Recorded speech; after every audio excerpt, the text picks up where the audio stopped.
मैं आपका दोस्त, आपका भाई उमेश यादव यूट्यूब के माध्यम से मैं मैथ्स के लिए आया हूँ। हम लोग यहाँ गणित पढ़ने वाले हैं और हम लोग आर एस अग्रवाल बुक्स को हम लोग फॉलो करने वाले हैं। ये किताब लगभग हर विद्यार्थी के पास होती है, इसीलिए हमने इसको अपनी स्टडी का अध्ययन का माध्यम बनाया है। हम लोग बेसिक लेवल से लेकर हाई लेवल तक सारी बातों का अध्ययन करेंगे और उन बातों का अध्ययन करने के बाद हम किसी भी किताब को बहुत ही आसानी से सॉल्व कर पाएंगे। तो हम आर एस अग्रवाल बुक को स्टार्टिंग से लेंगे और एंड तक हम लगातार चैप्टरों को पढ़ते जाएंगे, डीपली अध्ययन करेंगे, एक एक कॉन्सेप्ट को समझेंगे, एक एक बारीकी को हम समझेंगे, एक एक क्वेश्चन की डिटेल में जाएंगे। तो यहां मैं स्टार्ट करता हूं। हमारा पहला चैप्टर होगा संख्या पद्धति का। ध्यान देना, इसको हम लोग नंबर सिस्टम, इसको हम लोग नंबर सिस्टम के नाम से जानते हैं। अंग्रेजी में इसको हम लोग नंबर सिस्टम बोलते हैं।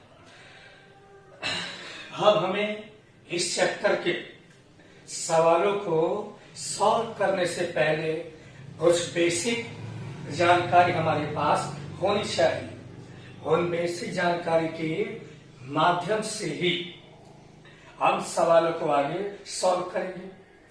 यहाँ सभी लोग, सभी मेरे भाई लोग, मेरे दोस्त लोग इस बात को समझेंगे कि हमें यहाँ कोई सी बात रटना नहीं है, रटना मना है। राइट? रटना मना है, रटना मना है। ध्यान देना, रटना बिल्कुल मना है।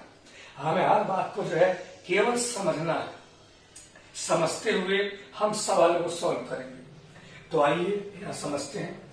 यहाँ देखेंगे हम यहाँ सबसे पहले कुछ बेसिक बातों को पढ़ेंगे।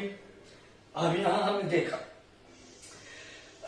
अब जैसे हमें सबसे पहले मालूम होना चाहिए कि ये प्राकृत संख्या क्या होती है। ध्यान देना, इसको यदि हम अंग्रेजी में बात करें तो हम इसको कहते हैं नेचुरल नंबर। हम क्या बोलेंगे? इसको नेचुरल नंबर बोलेंगे। अब ये होता क्या है, यहां ध्यान देना, नेचुरल नंबर। अब यहां जो भी हम गिनती करते हैं, जैसे हम वस्तुओं काउंट करते हैं कि भाई एक वस्तु है, दो वस्तु है, तीन हो गई, ये चार हो गई, पांच हो गई। जैसे हम लोग मार्केट से केले खरीदते हैं कि भाई एक केला, दो केला, तीन केला, या 10 केले दे दो, 4 सेब दे दो। तो यही जो गिनती की संख्याएं हैं, यही हमारी प्राकृत संख्याएं होती हैं। यानी हम कह सकते हैं 1, 2, 3, 4, 5। यानी कि लगातार जो संख्याएं हैं, अनंत तक जो लगातार संख्याएं हैं, 1 से स्टार्ट करेंगे, 1 से लेकर अनंत तक जो लगातार संख्याएं हैं, यही हमारी संख्याएं क्या है? प्राकृत संख्या है। उम्मीद करता हूं आप लोगों को समझ में आ गया होगा। ध्यान देना, इसमें बहुत सी बातें बच्चों को मालूम होंगी, विद्यार्थियों को मालूम होंगी, मेरे भाइयों को मालूम होगा। कोई बात नहीं है, उनका रिवीजन हो जाएगा। जो विद्यार्थी नए हैं, जो मेरे भाई नए हैं, वो इन बातों को सीख लेंगे, समझ लेंगे। बहुत ही सरल भाषा में मैं यहाँ पढ़ाऊंगा। यहाँ देखेंगे तो ये हमने समझ लिया प्राकृत संख्या का मतलब क्या है। जिन संख्याओं को हम लोग गिनते हैं 1, 2, 3, 4, 5 से लेकर अनंत तक, जिन संख्याओं को हमने लिखा, ये हमारी संख्या हो गई प्राकृत संख्या। ध्यान देना। अब हम देखते हैं, फिर अब हम पढ़ेंगे होल नंबर क्या होता है, संपूर्ण संख्या। ध्यान देना, होल नंबर यानी कि संपूर्ण संख्या क्या होती है। ध्यान देना, होल नंबर वास्तव में ये भी प्राकृत संख्या ही है, जीरो शामिल कर लेते इसमें। जैसे ये हमारी प्राकृत संख्या हो गई, प्राकृत संख्या हो गई है। यदि मैं इसमें जीरो को भी शामिल कर लेता हूं तो ये हमारा बन जाता है होल नंबर। ध्यान देना, प्राकृत संख्याओं में यदि हम जीरो को भी शामिल कर लें तो ये बन जाएगा होल नंबर। बात समझ में आ गई होगी? ध्यान देना, यानी कि अगर हम लोग प्राकृत संख्याओं में जीरो को भी शामिल कर लेते हैं तो ये बन जाती है संपूर्ण संख्या, यानी जीरो से लेकर लगातार अनंत तक जो संख्याएं होती हैं वो संपूर्ण संख्याएं होती हैं। आप ध्यान देना, अब हम बात करते हैं पूर्णांक। पूर्णांक क्या होता है? ध्यान देना, पूर्णांक पूर्ण अंक, जैसा कि दिखा गया है पूर्णांक। तो इसमें क्या होगा, इसमें सभी संख्याएं हम लोग शामिल कर लेते हैं। जैसे यहाँ हमारी धन संख्याएं भी शामिल हो जाएंगी। ध्यान देना, यहाँ हमारा शून्य भी शामिल हो जाएगा और यहाँ हमारी ऋण संख्याएं भी शामिल हो जाएंगी। यानी कि ऋण संख्याएं, धन संख्याएं और शून्य, जब हम इन सबको शामिल कर लेते हैं तब बन जाता है पूर्णांक। जैसे मैं आपको यहाँ एक एग्जाम्पल देकर समझा रहा हूं। देखो, जैसे मैंने कोई संख्या लिखा -6, -5, -4, -3, -2, -1, फिर 0, 1, 2, 3, 4, 5, 6 ... ये सभी क्या है? ये सभी मिलके बनेगा पूर्णांक। पूर्णांक का मतलब होता है धन संख्याएं भी, ऋण संख्याएं भी और शून्य भी, इन सबको हम शामिल करेंगे तो ये बनेगा हमारा पूर्णांक। ठीक, यहाँ तक बात समझ में आ गई होगी। मैं एक बार फिर रिपीट कर रहा हूँ, यहाँ ध्यान से देखेंगे। प्राकृत संख्याओं का मतलब होता है, प्राकृत संख्याओं का मीनिंग क्या है? जो संख्याएं काउंटेबल हैं, जिनसे हम वस्तुओं को गिनते हैं, एक से लेकर अंत तक संख्याएं हमारी प्राकृत संख्याएं होंगी। ध्यान देना, यदि हम प्राकृत संख्याओं में शून्य भी शामिल कर लें तो ये बन जाता है होल नंबर, संपूर्ण संख्या बन जाएगी। पूर्णांक का मतलब धन संख्या, ऋण संख्याएं शून्य सहित धन और ऋण संख्याएं मिलकर बनाती हैं पूर्णांक। इसको हम लोग अंग्रेजी में बोलते हैं इंटीजर्स। क्या बोलते हैं? इंटीजर्स। ध्यान दें। अब देखेंगे, अब हम यहाँ बात करेंगे। ध्यान देना, ये हमारी बातें हो गई। अब हम ध्यान दो, अब हम बात करेंगे यहाँ पर वास्तविक संख्या।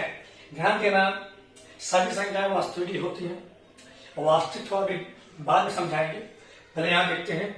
पहले मैं यहाँ बात करता हूं सम संख्या की। हम किसे सम संख्या कहेंगे? यहाँ ध्यान दो सभी लोग, यहाँ सम संख्या क्या होती है? यहाँ ध्यान देना, सम संख्याएं वे संख्याएं होती हैं जो दो से पूरा विभाजित हो जाए। जैसे 2, 4, 6, 8, 10, 12 ... यहाँ हमने ले लिया 124, 126, जो भी आगे ले लिया। ये सभी संख्याएं हमारी सम संख्याएं, सारी की सारी संख्याएं जो है सम संख्याएं हैं, क्योंकि इसमें हर संख्या जो है 2 से पूरा विभाजित हो जाएगी। ठीक, अब सम संख्या के बारे में हम लोग एक विशेषता यहाँ और देखेंगे। अगर हम बात करते हैं क्रमागत सम संख्या, क्रमागत का मतलब होता है क्रम से आने वाली। तो ध्यान देना, क्रमागत सम संख्या में 2 का अंतर है। तो जैसे 2 है, इसमें 2 जोड़ा 4 आ गया, इसमें 2 जोड़ा 6 आ गया, इसमें 2 जोड़ा 8 आ गया। तो सभी क्या है? क्रमागत सम संख्या है। तो हमें इस बात का भी विशेष ध्यान देना है कि 2 क्रमागत सम संख्याओं के बीच का अंतर 2 ही होता है। ठीक, और यदि हम बात करते हैं तो हमारी पहली सम संख्या भी 2 होती है। यानी कि हमारी पहली सम संख्या क्या होगी? हमारी पहली सम संख्या भी 2 होती है। इसको हमें ध्यान देना है। क्वेश्चन जो है इस रूप में कभी कभी पूछ लेते हैं। फिर अब हम यहाँ बात करने वाले हैं विषम संख्या की। यहाँ ध्यान देना, विषम संख्याएं। फिर अब हम यहाँ बात करेंगे विषम संख्याओं कि भाई विषम संख्याएं क्या होती हैं। ठीक, तो वे सभी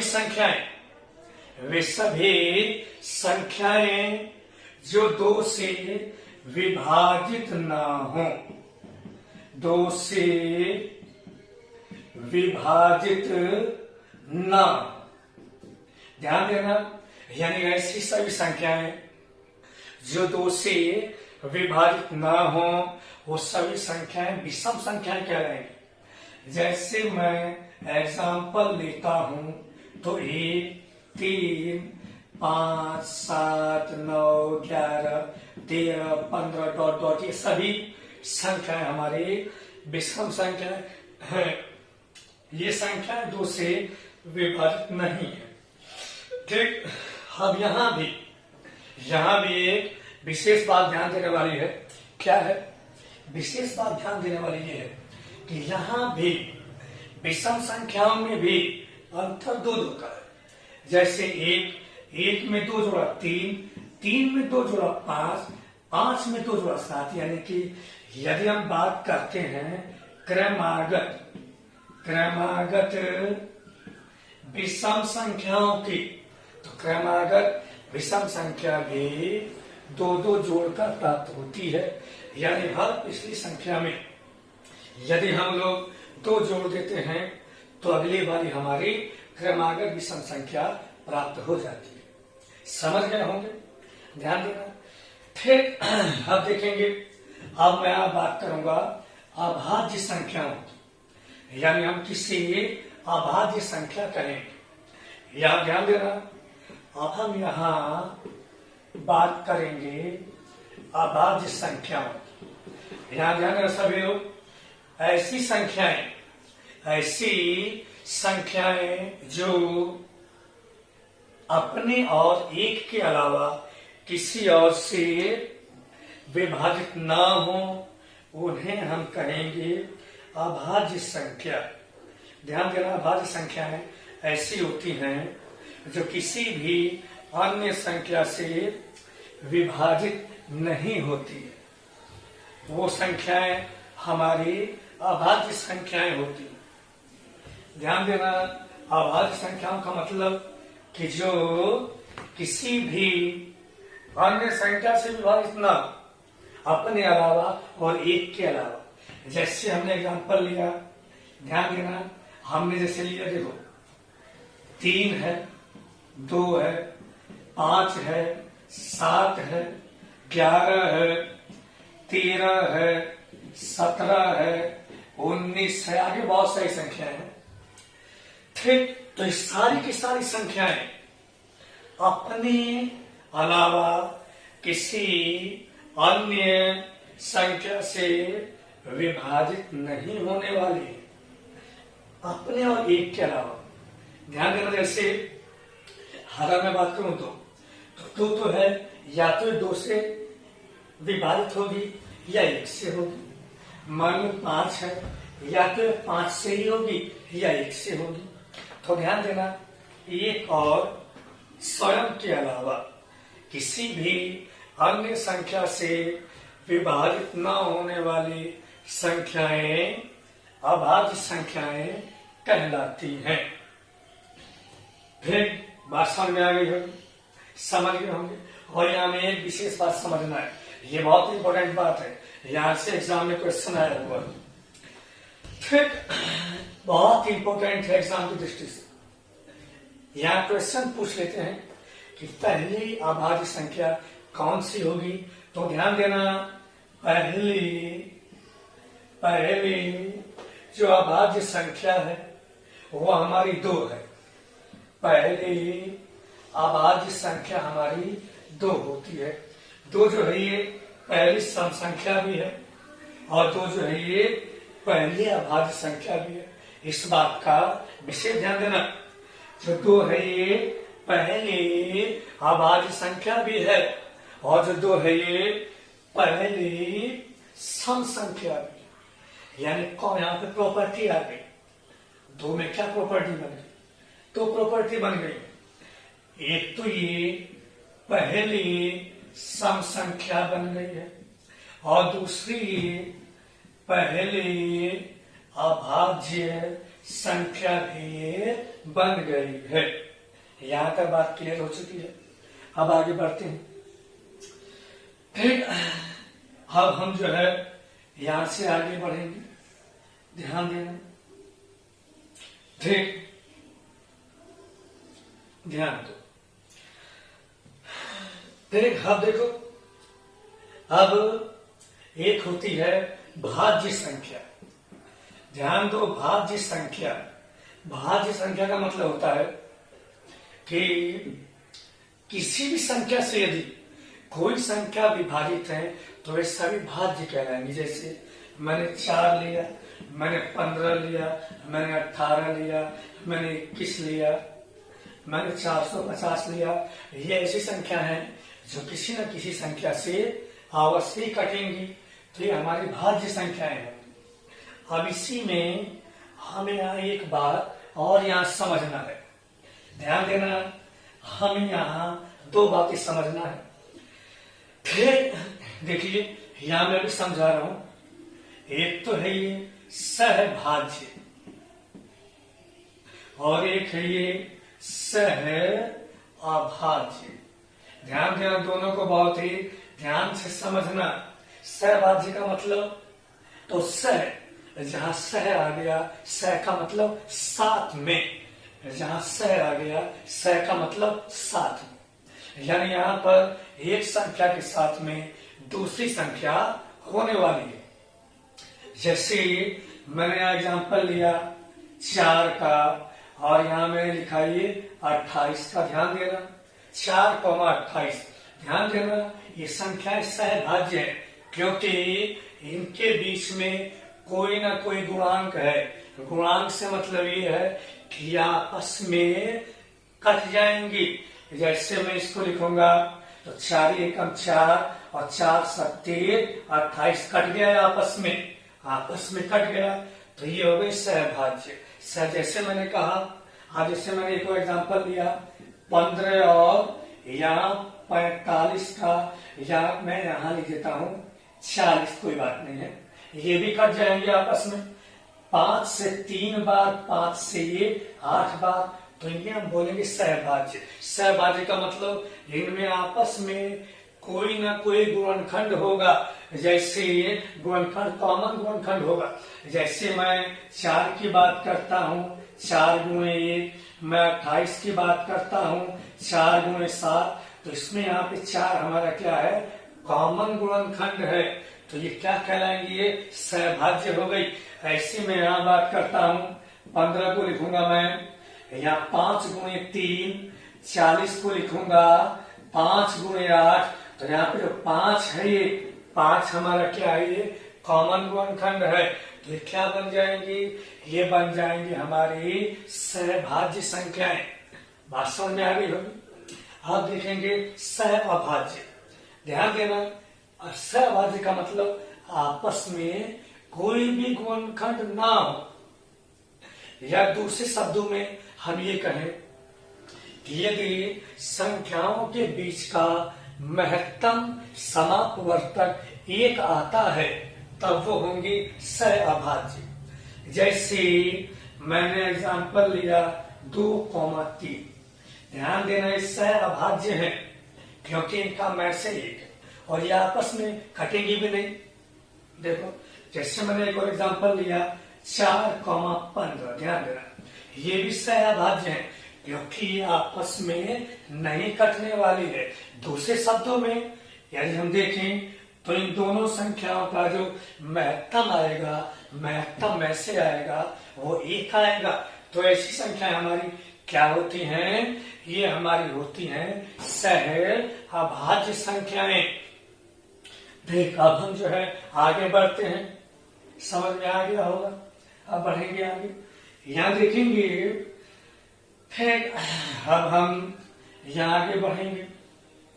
ध्यान दें सभी लोग, ठीक, यहाँ ध्यान दें। अब हम बात करते हैं परिमेय संख्याओं की। यहां से अक्सर क्वेश्चन आता है छांटने के लिए कि निम्नलिखित में से कौन सी संख्या परिमेय है या परिमेय नहीं है। तो ध्यान देना, परिमेय संख्या का मतलब होता है कि यदि हम एक संख्या को किसी अन्य संख्या से भाग देने के रूप में लिखते हैं तो परिमेय संख्या होती है। जैसे P बटी Q, जैसे हमने मान लिया P और Q दो हमारी संख्याएं हैं, तो यदि मैंने P को Q से भाग दे दिया तो ये हमारी क्या हो गई, ये हमारी हो गई है परिमेय संख्या। लेकिन हमें इस बात का ध्यान देना है कि हमारा मान न्यूनतम होना चाहिए, न्यूनतम।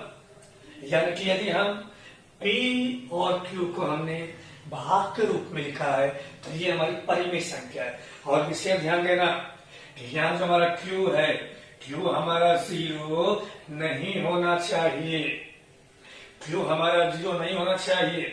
जैसे मैं यहाँ लिख सकता हूँ एग्जाम्पल के रूप में, जैसे हमने P बटे Q के रूप में हमने 1 बटे 2 लिख दिया, हमने यहाँ 2 बटे 5 लिख दिया। ये हमारी क्या हो गई है, ये हमारी परिमेय संख्या हो गई है। और इस बात का विशेष ध्यान देना है कि यहाँ नीचे शून्य नहीं होना चाहिए, क्योंकि अगर हम किसी भी संख्या को शून्य से भाग देते हैं तो वो वैल्यू अनंत आती है, यानी वो मान फिर हमारा परिमेय संख्या नहीं बनेगा। इसलिए यहाँ पर एक कंडीशन दे दी गई है कि यदि हम P और Q का अनुपात लेते हैं ये हमारी परिमेय संख्या होगी, और इसमें जो हमारा Q है ये हमारा शून्य के बराबर नहीं होने वाला है। बात समझ में आ गई होगी। अब हम यहाँ बात करते हैं अपरिमेय संख्या की। ध्यान देना, अपरिमेय संख्या क्या होती है या विशेष ध्यान देंगे हम लोग, अपरिमेय होता क्या है। फिर अगर मैं यहाँ इससे तुलना करता हूं, अगर मैं इससे यहाँ पर तुलना करता हूं तो यहाँ दिखाई दे रहा है परिमेय हो गए। ये परिमेय का मतलब जो परिमेय नहीं। अगर मैं बात करता हूं कि भाई अपरिमेय क्या है, तो अपरिमेय का मतलब ये है कि ऐसी संख्या जो परिमेय नहीं है। बात समझ में आ गई होगी। यानी कि ऐसी संख्या जो परिमेय नहीं है अपरिमेय कहलाएगी। ध्यान देना, इसकी परिभाषा और भी है। वो परिभाषा ये है कि जब हम किसी संख्या को दशमलव के रूप में लिखते हैं तो उसका निश्चित मान प्राप्त नहीं हो पाता है, उसे हम अपरिमेय संख्या कहते हैं। एक बार भी समझेंगे, अच्छी परिभाषा है, एक बार भी समझेंगे। मैंने बताया अभी, अगर हम किसी संख्या को दशमलव के रूप में लिखें और वो संख्या का निश्चित मान प्राप्त ना हो पाए तो ऐसी संख्या को हम कहते हैं अपरिमेय संख्या। जैसे मैं एग्जाम्पल दूंगा, जैसे मैंने एग्जाम्पल दिया है, यहाँ वर्गमूल 2, वर्गमूल 3, पाई। ध्यान देना, ऐसे बहुत सारे हमारे एग्जाम्पल हो जाएंगे। फिर अब देखो, जैसे मैं इसको सॉल्व कर रहा हूं, अगर मैं वर्गमूल 2 का मान निकालूंगा तो ये आता है 1.414 और अभी आगे और भी आएगा। बात समझ में आ रही है। मैंने क्या बोला कि अपरिमेय संख्याएं वे संख्याएं होती हैं कि जिसका यदि हम दशमलव में मान निकालते हैं तो वो मान जो है हमारा एक निश्चित प्राप्त नहीं होता है। जैसे हम देख सकते हैं 1.414 अभी लगातार आगे बढ़ रहा है। ठीक उसी प्रकार अगर मैं वर्गमूल 3 का मान निकालता हूं 1.732 और अभी आगे और बढ़ेगा, अभी आगे और बढ़ेगा, यानी कि निश्चित मान नहीं मिल पा रहा है। बात समझ में आ रही है? ध्यान देना। फिर तो हमने ये बात समझ लिया, एक बार फिर देखते हैं।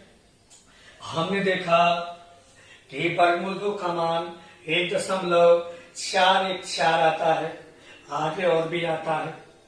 वर्गमूल 3 का मान 1.732, अभी आगे और भी आएगा, यानी एक निश्चित मान तक हम लोग नहीं पहुंच पाते हैं, तो इसको हम क्या बोलते हैं? अपरिमित संख्या बोलते हैं। समझ गए होंगे।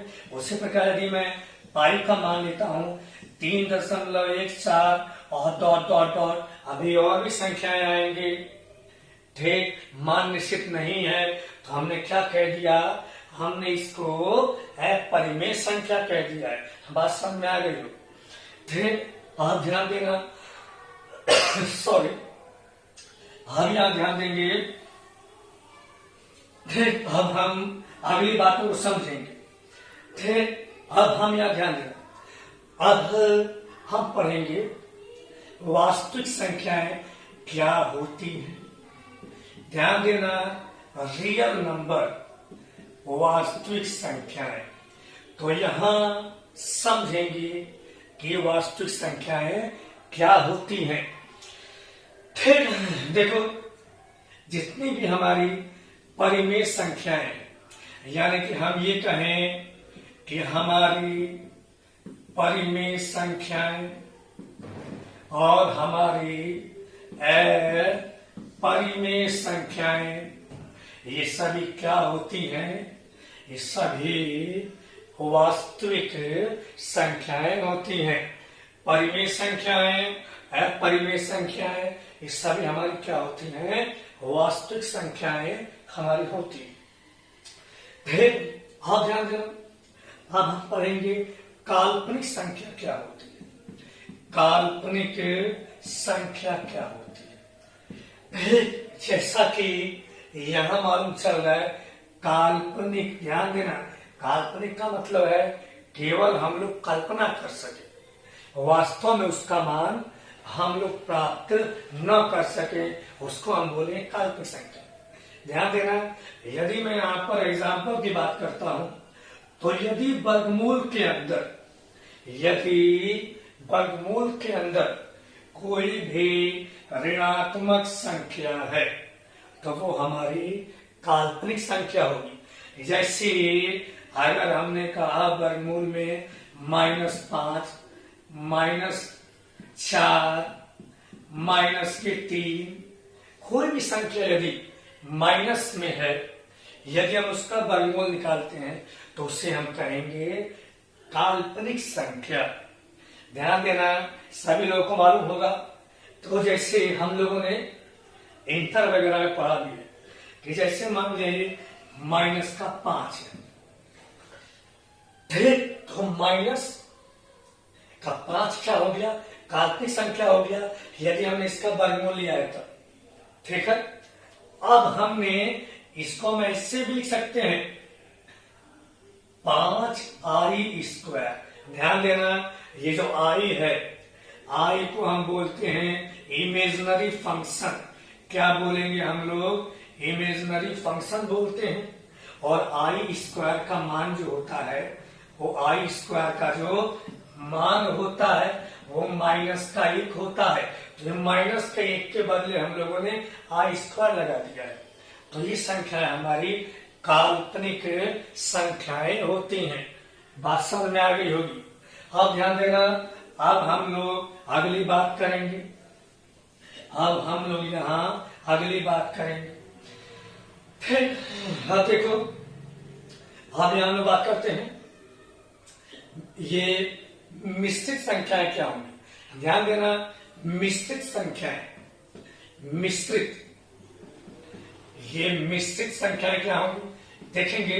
यदि हम एक वास्तविक संख्या लें और एक हम लोग काल्पनिक संख्या लें और दोनों को हम लोग यहां जोड़ देंगे तो ये बन जाएगी मिश्रित संख्या। समझ गए होंगे।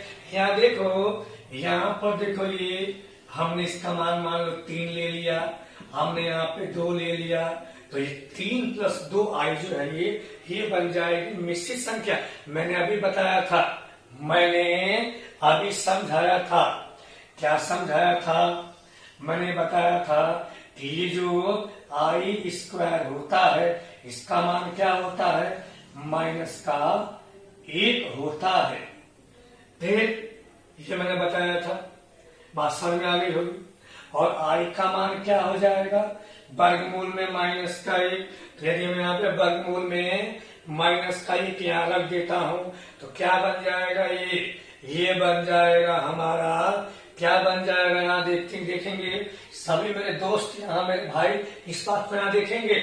तो जैसे मैं 3 + i का, तो i² का वैल्यू -1 होता है, तो यहाँ पे i है, i का मान क्या हो जाएगा? -1 का वर्गमूल। तो मैं यहाँ पर i की जगह पर -1 ऐसे लिख दूंगा। और ध्यान देना, जब ये 2 है, जब 2 को वर्गमूल के अंदर हम लेके जाएंगे तो ये वर्ग बन के जाएगा, यानी 4 बन के जाएगा। 4 बन के जाएगा तो क्या हो गया? ये 3 + के यहाँ पे हो गया -4। बात समझ में आ गई है। और ये मैंने अभी बताया था कि यदि कोई सी संख्या माइनस में हो और हम उसका यदि क्या लें? वर्गमूल लें, तो क्या बन जाएगा? वो काल्पनिक संख्या बन जाएगी। और यही तो परिभाषा है, यही तो परिभाषा है निश्चित की, कि एक संख्या वास्तविक हो और एक संख्या हमारी काल्पनिक हो जाए, दोनों को जोड़ देंगे तो क्या बन जाएगा? ये बन जाएगा मिश्रित संख्या बन जाएगा। तो बात समझ में आ गई होगी। देख, अब ध्यान देना, अब हम लोग आगे बढ़ते हैं। अब ध्यान देना, अब देखो, इसी संख्या पत्ती में हमें 2-3 बातों को और ध्यान देना होगा। जैसे यहां देखेंगे, अब तो जैसे एक होता है जोड़ का तत्समक, जोड़ का तत्समक मैंने यहां लिख दिया है, सभी विद्यार्थी ध्यान देंगे। जोड़ का तत्समक, ध्यान दो, परिभाषा यदि हम परिभाषा लेते हैं तो इसका अर्थ ये होगा कि यदि हम किसी भी संख्या में कुछ जोड़ते हैं और उसके बाद हमें वही संख्या मिल जाती है, तो जोड़ने वाली संख्या जोड़ का तत्समक कहलाएगा। तो ध्यान देना, जैसे कोई संख्या 5 है, अगर मैं 5 को यहां पर कुछ जोड़कर फिर वही 5 प्राप्त करना चाहूंगा, तो यहां जोड़ने वाली संख्या क्या होगी? 0 होगी, तभी 5 आएगा। आएगा कि नहीं आएगा? बताइए आप लोग। यहां दिखाई दे रहा होगा, मैंने बताया परिभाषा कि यदि हम लोग किसी संख्या में कोई अन्य संख्या जोड़ते हैं और फिर वही संख्या मिल जाती है, तो जोड़ने वाली संख्या क्या कहलाएगी? जोड़ का तत्समक कहलाएगा। तो यहाँ देखेंगे, यहाँ हम लोगों ने देखा कि यहाँ 5 में यदि मैं 0 जोड़ता हूं तभी 5 आएगा। तो हम कह सकते हैं कि जोड़ का तत्समक क्या होगा? जोड़ का तत्समक जो होगा वो 0 होता है। बात क्लियर हो चुकी है। आप ध्यान देना, अब हम यहां देखेंगे गुणा का तत्समक। फिर गुणा का तत्समक यहां देखेंगे, गुणा का तत्समक क्या होता है? ध्यान देना सभी लोग, गुणा का तत्समक। फिर अगर हम यहां परिभाषा की बात करते हैं तो किसी भी संख्या में यदि हम किसी ऐसी संख्या से गुणा करें कि वही संख्या मिल जाए, तो ध्यान देना, एग्जाम्पल लेंगे। अगर मैं 5 में किसी संख्या से यहां गुणा करता हूं और फिर मुझे वही संख्या मिल जाए, तो इसका मतलब कि गुणा करने वाली संख्या एक होगी, तभी मुझे वही संख्या मिलेगी। समझ गए? यानी कि यहां से हमारा अर्थ निकला कि गुणा का तत्समक क्या होने वाला है, एक होने वाला है। बात समझ में आ गई होगी? ठीक, बात समझ गए होंगे। गुणा का तत्समक का मतलब होता है यदि हम किसी भी संख्या में अगर हम किसी अन्य संख्या से गुणा करते हैं और हमें वही संख्या प्राप्त होती है तो उसको हम लोग कहते हैं गुणा का तत्समक। समझ गए होंगे? तो संख्या क्या हो गई हमारी, यानी सीधे सीधे हम इसको याद भी रख सकते हैं, समझ सकते हैं कि यहाँ गुणा का तत्समक एक होता है। अब हम यहाँ बात करेंगे योगात्मक प्रतिलोम। ध्यान देना, अब हम यहाँ बात करेंगे योगात्मक प्रतिलोम की। ध्यान देना, यदि मैं परिभाषा की बात करता हूं तो किसी भी संख्या का योगात्मक प्रतिलोम वो संख्या होती है जिससे उसमें जोड़ने पर शून्य प्राप्त हो जाए। जैसे कोई संख्या मान लो a है, तो a को हम किसी भी संख्या में जोड़ते हैं और यदि वो शून्य मिलता है तो ये संख्या क्या होगी, ये संख्या हमारी योगात्मक प्रतिलोम होगी। तो मेरे भाइयों, मेरे दोस्तों, ऐसा तभी संभव है जब उसी संख्या का ऋणात्मक मान इसमें जोड़ा जाए तभी शून्य आएगा। अगर मैं 5 में -5 जोड़ूंगा तभी शून्य आएगा। यानी यहां से हमारा एक परिणाम निकलता है, एक निष्कर्ष निकलता है, एक हमारा रिजल्ट निकलता है। क्या निकलता है कि किसी भी संख्या का योगात्मक प्रतिलोम उसी संख्या का निगेटिव साइन होता है, उसी संख्या का नकारात्मक मान होता है।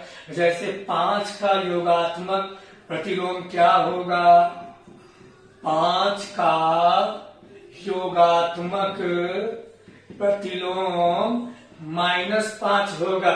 बात समझ आ गई? यानी किसी भी संख्या का योगात्मक प्रतिलोम वही संख्या होती है माइनस चिन्ह के साथ। समझ गए होंगे सभी लोग? फिर अब हम यहाँ बात करेंगे गुणात्मक प्रतिलोम की। यहाँ सभी विद्यार्थी ध्यान देना, अब हम यहाँ बात करने वाले हैं गुणात्मक प्रतिलोम की। ध्यान देना, फिर अगर हम लोग परिभाषा डेफिनेशन अगर हम लोग परिभाषा की बात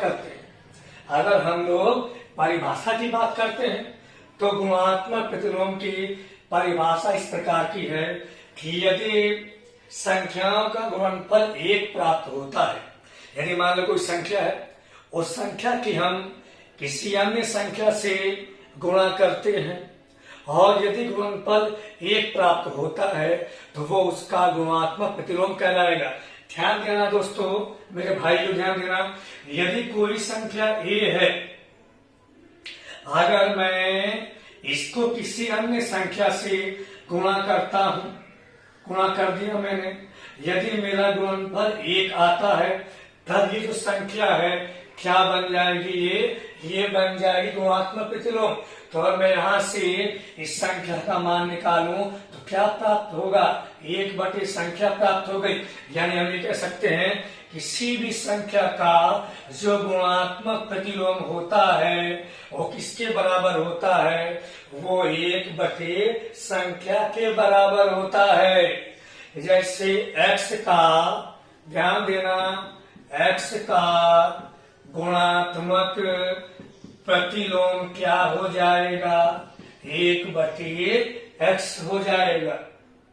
फिर अगर हमने मान लिया कोई संख्या हमारी 5 है, 5 का गुणात्मक प्रतिलोम क्या हो जाएगा, 1/5 हो जाएगा।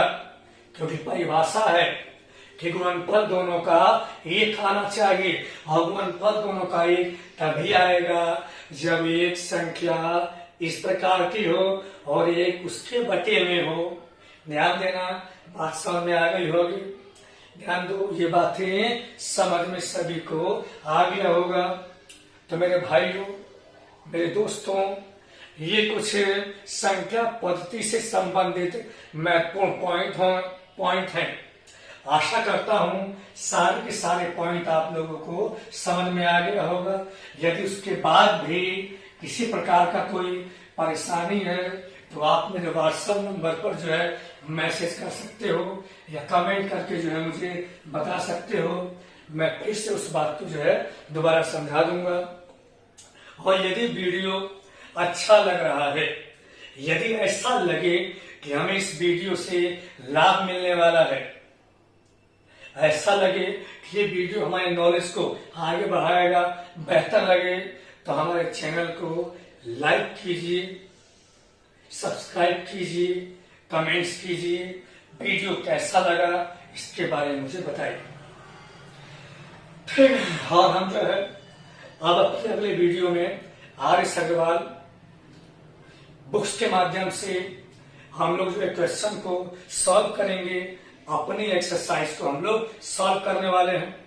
और यहाँ अगर हम लोग कॉन्सेप्ट को समझते हैं तो कोई भी बुक हो, हम किसी बुक को जो है बहुत ही आसानी से इसको हम लोग सॉल्व कर लेंगे। यहाँ आर.एस. अग्रवाल को हमने पढ़ाई का माध्यम बनाया, क्योंकि आर.एस. अग्रवाल जो किताब है वो लगभग हर विद्यार्थी के पास होती है। बस आज के वीडियो में इतना ही। आगे जो है अगले वीडियो में मुलाकात होती है।